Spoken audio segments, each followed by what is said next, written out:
चलो अब हमारा टॉपिक स्टार्ट हो रहा है वार्मिंग अप। ठीक है, इसी का अपोजिट होता है लिम्बरिंग डाउन।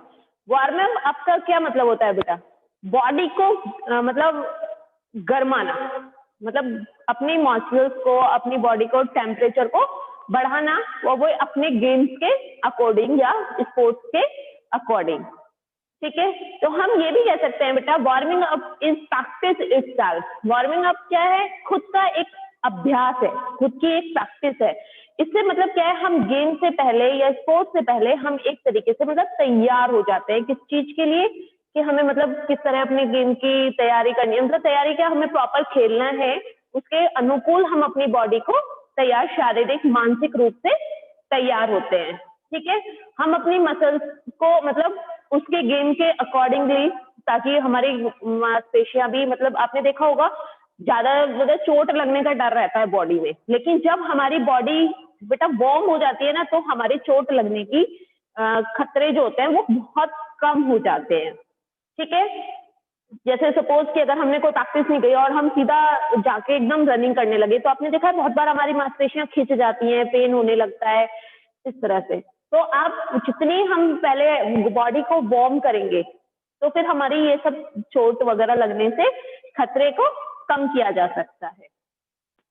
वार्म अप बेटा ऐसे भी होता है जो गेम का स्पेसिफिक होता है। मतलब आपने देखा होगा कि हम रनिंग करने से पहले क्या करते हैं, थोड़ी थोड़ी जॉगिंग करेंगे, मतलब अपने पैरों को ऊपर फोल्ड करेंगे, जंप करेंगे थोड़ी देर। ठीक है, तो उससे क्या है, हमारी फिर अपनी स्पीड में हो जाती है, मतलब हमारी जो मसल्स हैं वो पूरी अच्छी तरीके से रेस्पॉन्ड करती हैं हमारी बॉडी को कैसे तैयार होने के लिए। ठीक है, वार्मिंग मतलब आपने देखा होगा हर कोई स्पेसिफिक करता है। मतलब ये एक ऐसा प्रोसेस है जो किसी भी ट्रेनिंग में, जो किसी भी कंपटीशन में, या उससे मतलब जो भी हम हमारा स्पोर्ट्स या गेम है जिसको हम शुरू करने से पहले क्या करते हैं, दौड़ना, जॉगिंग करना, कुछ हम ऐसी ऐसी क्रियाएं करते रहते हैं जिससे हमारे मतलब पूरी बॉडी वार्म हो जाती है। ठीक है, warming up is a person of hearing and the whole body running and performance exercise prior to the activity or competition। ठीक है, वार्मिंग का एक हमारा ऐसा मतलब अभ्यास है या हमारी एक ऐसी प्रैक्टिस है जो खेल शुरू होने से पहले हम करते हैं, जो किसी ह्यूमन बॉडी को, ठीक है, उसके फिजिकली और मेंटली रूप से कोई भी काम, कठिन से कठिन काम को करने से पहले जो तैयार किया जाता है। ठीक है, तो ये होता है हमारा वार्म अप। वार्मिंग अप भी बेटा बहुत सारे टाइप से होता है। ठीक है, जैसे जनरली होता है, एक स्पेसिफिक होता है। जनरल वार्म अप हमारा कैसे होगा, जिसमें हम धीरे धीरे, मतलब आपने देखा होगा रनिंग करते हैं, जॉगिंग करेंगे, जंपिंग करेंगे, कैलिस्थेनिक्स करेंगे, स्ट्राइटिंग करेंगे, ठीक है, विंड स्प्रिंट्स करेंगे। ये सब आते हैं हमारे जनरली, जो हर गेम में हम ऐसा अपनी बॉडी का टेम्परेचर बढ़ाने के लिए किया जा सकता है। एक होता है हमारा specific warming up. Specific warming up का क्या मतलब होता है, जो किसी विशिष्ट खेल के लिए, या मतलब जैसे हमारा जो भी गेम है, कि जैसे अगर हम जिम्नास्टिक कर रहे हैं तो उसके लिए पहले हम क्या करेंगे, रनिंग करने नहीं जाएंगे, उसमें पहले हम क्या करेंगे, अपनी बॉडी को थोड़ा थोड़ा जंपिंग करके अपनी बॉडी को स्ट्रेच करेंगे। ठीक है, कोई भी चीज होगी, जो भी हम स्पेसिफिक का मतलब होता है किसी का मतलब पूरी तरह, मतलब उस गेम के लिए स्पेसिफिक एक्टिविटीज करना जिससे हमारी बॉडी अपने खेल के अनुरूप हो जाए। Yes ma'am. जो हमारा स्पेसिफिक वार्मिंग अप होता है बेटा, वो हमेशा जनरली वार्म अप के बाद होता है, और ये हमेशा इसके तुरंत बाद किया जाता है। जैसे हमने पहले जनरली किया, उसके बाद हम तुरंत कैसा करेंगे, जो हमारे गेम से रिलेटेड होगा, फिर हम उसके क्रियाओं के साथ ऐसी क्रियाएं करते हैं जो हमारे तुरंत बाद, जैसे मतलब हमने पहले जनरल वार्म अप किया, फिर अपने गेम के अकॉर्डिंग स्पेसिफिक वार्म अप किया, तभी हम किसी खेल के लिए तैयार हो सकते हैं। जनरल वार्म अप के बाद जब हम स्पेसिफिक करेंगे, उसके बहुत सारे एग्जांपल हैं। जैसे अगर हम क्रिकेट की बात करें, तो क्रिकेट में क्या है, बॉलिंग करना, ठीक है, कम टाइम के लिए पकड़ना, मतलब बैटिंग करना, इस तरह से, मतलब उसका एरिया का मतलब हम, मतलब ताकि हमारे हाथ पैर उसके अकॉर्डिंग खुलने लगे, हमारी मसल्स, हमारी मांसपेशियां। जैसे अगर हम बास्केटबॉल के, हमारा बास्केटबॉल का है, तो हम क्या करेंगे, पहले बास्केटबॉल लेके क्या ड्रिबलिंग करने लगेंगे, ठीक है, शटअप लगाएंगे हम, ठीक है, हाई जंप करेंगे हम, ऐसे हम लॉन टेनिस के लिए क्या करेंगे, बॉल की प्रैक्टिस करना, सर्विस करना कैसे कर सकते हैं, नॉकिंग करना, शॉट खेलना, हम बहुत सारी चीजों को ऐसे कर सकते हैं। स्पेसिफिक आपको समझ में आया। अब आता है हमारा बेटा मेथड ऑफ वार्मिंग अप। हमारी वार्म करने की मतलब क्या क्या विधियां हो सकती हैं वार्म अप करने की, ठीक है। अपनी बॉडी को टेम्परेचर को बढ़ाने के लिए हम क्या क्या कर सकते हैं, रनिंग एट स्लो स्पीड और जॉगिंग, या तो हम धीमी गति में दौड़ना, ठीक है। सेकेंड होता है हमारा सिंपल एक्सरसाइज, जो हमारे साधारण व्यायाम होते हैं, हम उसके द्वारा भी अपनी बॉडी को इम्प्रूव कर सकते हैं, वार्म अप कर सकते हैं, ठीक है। साइकिलिंग करना भी हो सकता है हमारा, स्ट्राइडिंग हो सकता है, हमारी बहुत सारी फ्लेक्सिबिलिटी के लिए स्ट्रेचिंग करना, ठीक है, बाइंड स्प्रिंट करना, टेकिंग, और हाँ बेटा बहुत सारी चीजें, ये तो आप लोगों को सब समझ में आ गई होंगी, नॉर्मली आप लोग करते भी हैं ऐसा एक्सरसाइज करने के लिए, करते हैं ना। इन एक्सरसाइजों के द्वारा, इन एक्सरसाइजों को छोड़ के भी हम बहुत सारे ऐसे वार्म अप ऐसे कर सकते हैं अपनी बॉडी को, जैसे taking bath with warm water, गर्म पानी के साथ नहाना, हमारी बॉडी को ये भी वार्म करता है, ठीक है। Warming up through massage, massage के द्वारा भी हम अपनी बॉडी को वार्म कर सकते हैं। मसाज भी बेटा बहुत टाइप से होती है, ऐसे नहीं है कि हम सिंपल मसाज में, स्पोर्ट्स में भी स्पेसिफिक मसाज दी जाती है, ठीक है। बाय हॉट ड्रिंक, आपने देखा होगा ड्रिंक्स पीने के बाद भी, मतलब ड्रिंक्स से मतलब है मतलब कोई जैसे गर्म पानी पीना या कॉफी पीना या इस तरह से, जैसे आप लोग देखा होगा ना चाय पीने के बाद हम लोग बहुत बार क्या होते हैं, एनर्जेटिक हो जाते हैं, ठीक है। एक होता है आपका बेटा सॉफ्ट सन बाथ, मतलब सूर्य की किरणों के द्वारा ऊष्मा को लेना, सनबाथ जानते, तो ये भी हमारी बॉडी को वार्म करने के लिए बहुत अच्छे तरीके होते हैं, ठीक है। यहाँ तक क्लियर हुआ। अब हमारा next importance of warming up, मतलब हमारा वार्म अप क्यों इतना महत्व रखता है अपना, ठीक है, मतलब हमें बॉडी को क्यों मतलब वार्म अप करना चाहिए हमारी बॉडी को। तो इसका फर्स्ट है बेटा इंक्रीज बॉडी टेम्परेचर, हमारी बॉडी को, हमारे बॉडी के टेम्परेचर को क्या करता है, ये बढ़ाता है, ठीक है। सेकेंड है इसका decrease the velocity of muscles, जो मांसपेशियों में जो हमारी चिपचिपाहट होती है उसको भी बहुत कम कर देता है, ठीक है। नेक्स्ट पॉइंट इज, ठीक है, नेक्स्ट है आपका increase the speed of nervous impulse, nervous system को जानते हो, उसकी स्पीड को क्या करता है, ये बढ़ा देता है। Decrease the resistance in muscles capillaries, capillaries जानते हो आप लोग बेटा, जो हमारी बॉडी में वसा होती है, तो मांसपेशी केशिकाओं में क्या है, प्रतिरोध को हमारे कम कर देता है। नेक्स्ट है हमारी increase the speed of transfer of oxygen and fuel to tissues, हमारे ऊतकों की ऑक्सीजन और ईंधन जो होता है उसकी जो हमारी ट्रांसफर करने की जो गति होती है उसको वो बहुत ही ज्यादा बढ़ा देता है। इंक्रीज मेटाबॉलिक रेट, हमारी जो खाना हम खाते हैं और जो भी है मेटाबॉलिक सिस्टम को बहुत अच्छा कर देता है, मीन्स हमारी जो पचने वाली क्रिया है उसमें इंक्रीज करता है मेटाबॉलिक सिस्टम में, ठीक है। नेक्स्ट है आपका रिड्यूस एंजाइटी एंड टेंशन, हमारी चिंता को भी कम करता है, तनाव को कम करता है, ठीक है। एंजाइटी होता है बेटा हमारी चिंता। Next is enhance cooling efficiency, means cooling की दक्षता को बढ़ाता है। Next is reduce the blood lactic acid, रक्त को भी वो मतलब साफ करता है, मतलब जो उसका वाइटनेस है वो कम हो जाती है, ठीक है। जो लैक्टिक एसिड बनता है ना हमारी बॉडी में, आपने देखा है बहुत बार जब हम खाना खाते हैं तो हमें लगता है कि हमने खाना बहुत कम खाया है लेकिन फिर भी हमें बहुत खट्टी डकारें आती है, तो बेटा वो हमारी बॉडी में क्या है, लैक्टिक एसिड बनता है, ठीक है, उसको भी वो क्या करता है, डिक्रीज करता है, ठीक है। वार्मिंग अप अवॉइड इंजरीज, ये मेन पॉइंट है, वो क्या है, हमारी चोट लगने का भी जो कारण होते हैं, अगर हम वार्म अप नहीं करते तो वो हमारी बढ़ जाते हैं, तो हमारी चोट भी कम लगती है। Next is warming up increase और स्पीड ऑफ मसल्स, हमारे वार्म अप करने से क्या है, मांसपेशियों की जो स्पीड होती है, जो हमारी मांसपेशियों की जो गति होती है वो उसको भी बढ़ाता है, ठीक है। नेक्स्ट है वार्मिंग अप इंक्रीज फ्लेक्सिबिलिटी, और ये हमारी फ्लेक्सिबिलिटी को भी बढ़ाता है।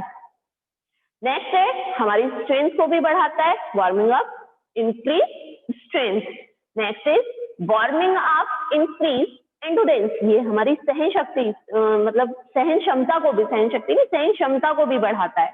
ठीक है, warming up increase explosive power, जो एक्सप्लोसिव पावर समझते हैं आप, जो एकदम हमको विस्फोटक शक्ति, मतलब मीन्स जैसे आपने देखा होगा स्प्रिंटर के अंदर कौन सी होती है, एक्सप्लोसिव स्ट्रेंथ होती है, तो हमारी एक्सप्लोसिव स्ट्रेंथ को भी बढ़ाता है।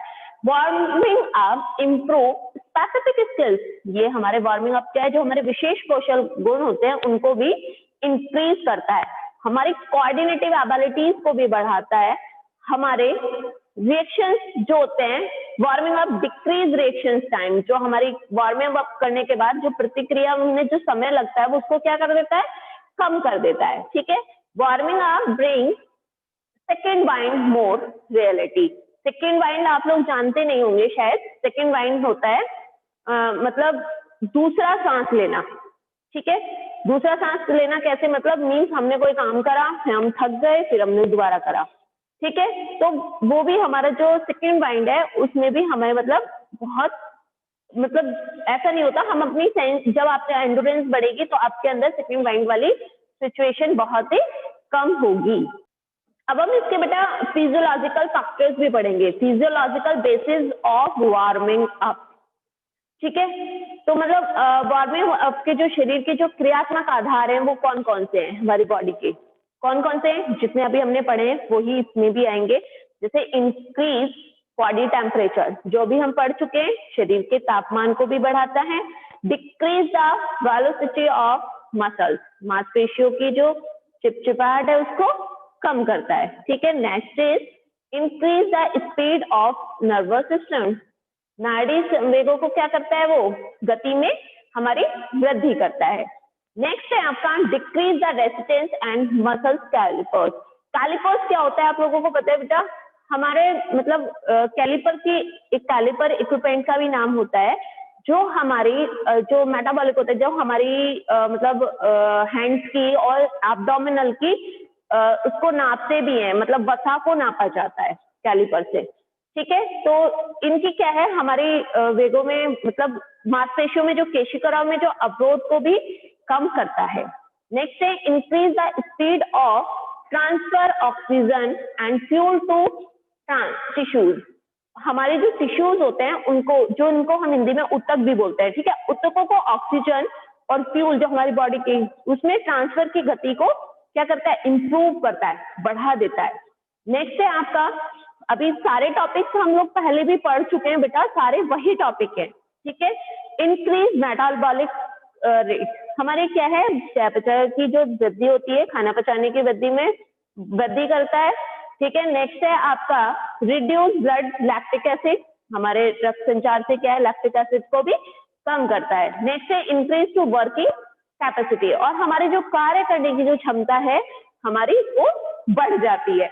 आपने इसका एक एग्जाम्पल आपने अपने घर में मम्मा को भी देखा होगा, आप लोग जब तक रजाई में रहते हैं आपका कोई काम करने के लिए मन करता है, नो, बट मम्मी उठती है सुबह, थोड़ी देर उन्हें लगता है, लेकिन उसके बाद क्या होती है, उनकी वॉक करने की स्पीड बढ़ जाती है। वो कैसे बढ़ जाती है, क्योंकि वो उसके एकदम हैबिचुअल हो जाती है और उनकी मतलब वो स्पीडली उस काम को कर पाती है, क्योंकि उनकी बॉडी तब तक वार्म हो चुकी है, वार्म हो चुकी होती है। जैसे थोड़ा सा काम करते हैं बेटा वैसे ही वार्म हो जाती है। ठीक है, guidelines principles of warming up.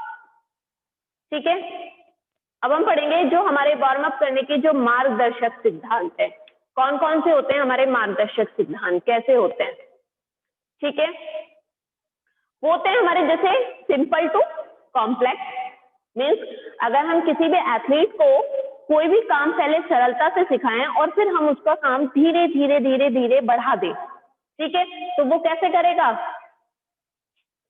पहले बॉडी को वार्म करने के लिए कैसे धीरे धीरे दौड़ना शुरू करेगा। ठीक है, दौड़ना ही ऐसे ही धीरे दौड़ना चाहिए, और फिर उसके बाद क्या है, वो अपनी एक्सरसाइज करनी चाहिए, फिर उसके बाद उसको और हार्ड एक्सरसाइज करनी चाहिए और रनिंग बढ़ा देनी चाहिए। तो जो इसके मतलब गाइडलाइंस ऐसे बताई जा रही है यहाँ पर बेटा कि हम कैसे इंक्रीज कर सकते हैं, हम कैसे वार्म अप कर सकते हैं, जिसका बिल्कुल सही गाइडलाइंस हैं, ठीक है, जो हमारे मार्गदर्शक हैं। वो कैसे हो सकता है? ऐसे हो सकता है कि सिंपल टू कॉम्प्लेक्स, हमें डायरेक्ट जाके नहीं करना चाहिए। कठिन से कठिन काम हमें जाते ही स्पोर्ट्स में हम कह दें नहीं भाई आज तो आपको 3 किलोमीटर रनिंग करके जाना है पहले दिन, नहीं, हाउ टू पॉसिबल, कैसे पॉसिबल हो सकता है पहले दिन? अगर हम करने की कोशिश करेंगे तो 1 दिन करेंगे, 2 दिन करेंगे, तीसरे दिन अपने घर बैठ जाएंगे, आराम से नहीं कर पाएंगे, ठीक है। तो इसलिए हमें कोई भी काम बेटा कैसे करना है? Simple to complex. नेक्स्ट है हमारा exercise for all parts of the body, हमारे पूरे बॉडी के पार्ट्स जितने भी हैं। मींस आपने देखा होगा जब आपको एक्सरसाइज कराई जाती है वो कैसे कराई जाती है?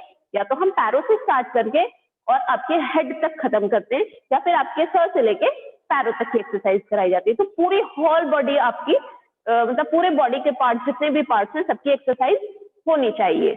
नेक्स्ट है stretching and losing exercise should be included, जो हमारे खिंचाव वाले होते हैं ना और ढीले वाले व्यायाम भी हमें शामिल करने चाहिए, ठीक है। नेक्स्ट है आपका sufficient increase in body temperature, शरीर का जो तापमान है उसमें हमें पूरी पर्याप्त वृद्धि करनी चाहिए। नेक्स्ट है warming up should be according to age and sex, means warm up जो हमें करना चाहिए बेटा वो अपनी आयु के अनुसार, अपनी एज के अनुसार, और मेल और फीमेल्स के भी अलग अलग होते हैं। हम ऐसा नहीं कर सकते कि जितनी एक्सरसाइज मेल करते हैं क्या हम उतनी एक्सरसाइज फीमेल से करा सकते हैं? नो, हमें ऐसा नहीं करना चाहिए, ठीक है। नेक्स्ट है आपका warming up should be according to the activity and sports, warm up किसे होना चाहिए? हमारी एक्टिविटी और हमारे खेल के अनुसार होना चाहिए, ठीक है। और नेक्स्ट लास्ट है आपका concert movement of game should be included, खेल से संबंधित जितनी भी हमारी गतियां हैं, गतिविधि हैं, सब उसमें शामिल होनी। Warming up should be done at exact time, ऐसा नहीं है कि हमें बेटा वार्म अप जो है वो हमेशा टाइम मतलब जो उसका एग्जैक्ट टाइम होता है हमें तभी करना चाहिए। ऐसा नहीं करना है कि हमें गेम तो हमारा 1 घंटे बाद है और हम वार्म अप करके बैठ जाएं। अभी जब हमारा स्पोर्ट्स खेलने का नंबर आएगा तब क्या होगा? हमारा बॉडी कूल डाउन होती चली जाएगी, ठीक है, वापस से उसी टेम्परेचर में आ जाएगी। तो हमें बिल्कुल जो अपना वार्म अप है वो हमारा कैसा होना चाहिए? एग्जैक्ट टाइम होना चाहिए। अब आता है हमारा नेक्स्ट टॉपिक है बेटा meaning of limbering down. Limbering down को बेटा कूलिंग डाउन भी कहा जाता है, ठीक है। कूलिंग डाउन क्या होता है? जैसे हमने अपनी बॉडी को वार्म किया है, ठीक है, मींस जैसे हमने अपनी बॉडी को गर्म किया है, अपनी मांसपेशियों को उत्तेजित किया है, हमने अपना ब्लड फ्लो बढ़ाया है, हमने अपना बॉडी का टेम्परेचर बढ़ाया है, हम हर चीज को बॉडी के मतलब सन बात ले रहे हैं, हॉट ड्रिंक्स पी रहे हैं, मतलब हम अपनी बॉडी को कैसा कर रहे हैं? बिल्कुल गेम के लिए बिल्कुल एग्जैक्ट तैयार कर रहे हैं पूरे अच्छे से, ठीक है। वैसे ही हमें क्या करना है? अपनी बॉडी को कूल डाउन भी करना है। क्या हम पूरे दिन ऐसे ही रखेंगे अपनी बॉडी को? ऐसे तो बीमार हो जाएंगे, ठीक है। तो जैसे हम अपनी बॉडी को हाइपर करते हैं वैसे हम अपनी बॉडी को कूल डाउन भी करते हैं बेटा, ठीक है। कूलिंग डाउन को लिम्बरिंग डाउन भी कहा जाता है। बेटा आपने देखा होगा हम ना अपनी बॉडी को जितनी हाई लेवल हाई टेम्परेचर पर लेकर जाते हैं हमें क्या है धीरे धीरे वापस लेकर आना होता है अपनी बॉडी को। हमें अपनी बॉडी को वापस कूल करना पड़ता है धीरे धीरे। हमें क्या है ऐसे नहीं करना चाहिए कि जैसे हमने अपनी बॉडी से पूरा बहुत स्पीडली कोई काम कराया और फिर हम एकदम रुक गए, नहीं, ऐसा कभी भी नहीं करना चाहिए। हमें अपनी बॉडी को धीरे धीरे वापस लाना चाहिए। सपोज तुम्हारा कोई गेम खत्म हो गया, स्पोर्ट्स खत्म हो गया है, तो उसके तुरंत बाद उसको नहीं रोकना चाहिए। मींस आपने देखा है थोड़ी देर आके बाहर बॉडी को मतलब मूवमेंट कराते रहते हैं। जैसे आपने देखा होगा रनर्स होते हैं, क्या वो अपनी 100 मीटर 200 मीटर की रनिंग पूरी करते ही रुक जाते हैं? नो, वो क्या करते हैं धीरे धीरे आगे की ओर भागते हुए चले जाते हैं और वो अपनी स्पीड को कम कम कम कम कम कम तब वापस लेकर आते हैं, ठीक है। तो हमें मतलब कूलिंग डाउन में भी करने के लिए कम से कम 5 से 10 मिनट का जैसे हमें जॉगिंग करनी चाहिए, ठीक है, वॉकिंग करनी चाहिए। हमें अपने बॉडी के टेम्परेचर को धीरे धीरे वापस लाना चाहिए। हमें पूरी हेल्प करनी है अपनी बॉडी की, कैसे? क्यों हम उसका टेम्परेचर धीरे धीरे वापस लेकर आए, ठीक है। उसके बाद क्या करना है हमें अपने मतलब हमें धीरे धीरे स्ट्रेचिंग वाली एक्सरसाइज करनी चाहिए, ठीक है। बहुत सारे पिक्स आपकी उसमें बुक में भी दिए होंगे, 6-7 वो दे रखे हैं आपको, फिगर्स दे रखी हैं बेटा। जैसे हमने धीरे धीरे स्ट्रेचिंग करी, हमने अपनी धीरे धीरे थाइज को रिलैक्स किया, अपने चेस्ट को रिलैक्स किया, अपने लेग्स को रिलैक्स किया, इस तरह से, ताकि हमारी जो मसल्स हैं उनको रिलैक्स करने से जो हमारे मसल्स फाइबर्स होते हैं बेटा, उनको सीधे सीधे करने में, या उनको मतलब जो उनकी गति है या उनका जो रेंज ऑफ मूवमेंट है उनमें मतलब धीरे धीरे कर सकते हैं कि मांसपेशियों के समूह का खिंचाव करना चाहिए, जिनका हम प्रयोग कैसे कर सकते हैं, अपनी ट्रेनिंग के दौरान या कंपटीशन में हमने किया हो। ठीक है, हमें जैसे स्ट्रेचिंग वाली एक्सरसाइज कितने 10 से 20 सेकंड तक के लिए जरूर करनी चाहिए। मांसपेशियों का खिंचाव क्या है, कम से कम 2 या इससे ज्यादा बार भी करना चाहिए बेटा। इसके बहुत सारे टाइप से रखे हैं, जैसे लिंजिंग डाउन के लिए मांसपेशियों में खिंचाव करने वाली बहुत सारी एक्सरसाइज दे रखी हैं। Major stretching exercise of muscles for limbering down, जैसे इसका फर्स्ट दिया है आपको हैमस्ट्रिंग। ठीक है, हैमस्ट्रिंग में क्या होगा, हम सीधे सीधे लेट जाएंगे। ठीक है, पीठ के बल हम सीधे सीधे लेट जाएंगे। ठीक है, लेट के हमने क्या करा, जैसे आपने पैर को ऊपर उठाया, फिर धीरे धीरे हमने अपनी मसल्स को हिलाया, ठीक है, पकड़ के हमने ग्रिलिंग किया और धीरे धीरे हम अपने पैरों को दबाएंगे। इस तरह से हम अपने आप को धीरे धीरे हैमस्ट्रिंग करेंगे, मतलब दूसरी ओर से भी हमें वैसे ही करना चाहिए, जैसे हमने राइट लेग से किया वैसे ही हमें लेफ्ट लेग से भी करना चाहिए। ठीक है, फिर जैसे हमने चेस्ट किया तो सीधे खड़े हो गए हम। ठीक है, अपने पैरों की उंगलियों को आपस में फैलाएं। ठीक है, जैसे ही आप अपने बाजुओं को हम सीधा करेंगे, उसमें थोड़ी, तो हमें क्या है बेटा, अपनी मतलब अपने थोड़ी को जैसे ऊपर की ओर उठाएंगे, तो इन सब चीजों से क्या है, हमें बहुत ज्यादा रेस्ट मिलता है, रिलैक्स मिलता है। जैसे ग्लूट्स है ना, ग्लूट्स में क्या है, हम वैसे ही लेट जाएंगे, बिल्कुल उल्टा पीठ के बल लेट जाएंगे। ठीक है, हमने अपने लेफ्ट वाले घुटने को ऊपर मतलब क्रॉस करेंगे, क्रॉस करके जैसे हम सीधे लेटे, हमने अपने पैरों को ऐसे रखा, फिर हमने उसके बाद क्या किया, क्रॉस किया। आपके में सारे बुक्स में दिए हुए हैं, अगर आपने देखा होगा, कार्टिलाइज करना या ट्राइसेप्स शोल्डर्स करना। क्लियर? अब इसका क्यों इंपॉर्टेंट रोल है बेटा, क्या है लिम्बरिंग डाउन का, क्यों है, तो बॉडी टेम्परेचर बिकम्स नॉर्मल। हमें क्या है, शरीर के तापमान सामान्य हो जाता है, कब, जब हम लिम्बरिंग डाउन करते हैं। ठीक है, proper removal of waste product, हमारे जो बॉडी में वेस्ट के पदार्थ होते हैं, हमारा उनका उचित निष्कासन हो जाता है इजी वे में। डिक्रीज इन टेंशन, याद रखना तनाव में भी कमी होती है, नहीं तो अगर हम अपनी बॉडी को एकदम ऐसा छोड़ देंगे तो क्या है, हमारी तनाव की स्थिति बढ़ जाती है। नेक्स्ट है आपका सप्लाई ऑफ ऑक्सीजन, हमारी ऑक्सीजन की आपूर्ति होती है। आपने देखा है जब भी हम कोई हाइपर एक्टिविटी करते हैं तब हमारी VO2 जो वॉल्यूम ऑफ ऑक्सीजन है वो क्या हो जाती है, कम हो जाती है। नोटिस किया है आपने बेटा, कभी करके देखना, जब आप रनिंग करके आओगे तो आप सांस कैसे लोगे, बहुत जल्दी जल्दी लेते हैं, लेकिन हम सांस को अंदर तक नहीं ले जाते, ऊपर ही ऊपर करते हैं, इतने ऐसे से करते हैं। ठीक है, तो बेटा जब आप कूलिंग डाउन करोगे तो आपके पूरे अंदर तक ऑक्सीजन जाएगी और वापस भी आएगी। Reduce the chance of dizziness और फेंटिंग। ठीक है, चक्कर आना या फिर जो बेहोश हो जाते हैं, इनको क्या है, कम कर देता है हमारा कूलिंग डाउन। क्योंकि आपने देखा है हम एकदम कोई बहुत फास्ट काम करके आए तो एकदम सर घूम जाता है जैसे हम रुकते हैं, तो हमें वो क्या करना है, धीरे धीरे अपने आप को कूल डाउन करना है। एक होता है बेटा हमारा decrease in the level of adrenal in the blood, जो हमारे रक्त की एड्रेनल के स्तर में क्या लेवल में कमी हो जाती है। एक होता है हमारा muscles do not remain stiff, मतलब जो हमारे मांसपेशियों की जो है वो कठोर नहीं रहती। आपने देखा है जब हम एक्सरसाइज कर देते हैं, हम हमारी बॉडी कैसे हो जाती है, एकदम टाइट टाइट हो जाती है। फिर उसके बाद क्या, जब हम रिलैक्स वाली अवस्था में होते हैं तो हमारे पैर वगैरह सब, हाथ पैर की जितनी भी मांसपेशियां हैं वो सब ढीली हो जाती है। तो इससे क्या है, हमारी जो कूलिंग डाउन करने से हमारी मसल्स एकदम हार्ड नहीं रहती। Heart rate returns in the initial stage, हृदय की जो धड़कन की जो दर होती है वो अपनी वैसी ही स्थिति में आ जाती है जैसे वो पहले होती है। ठीक है,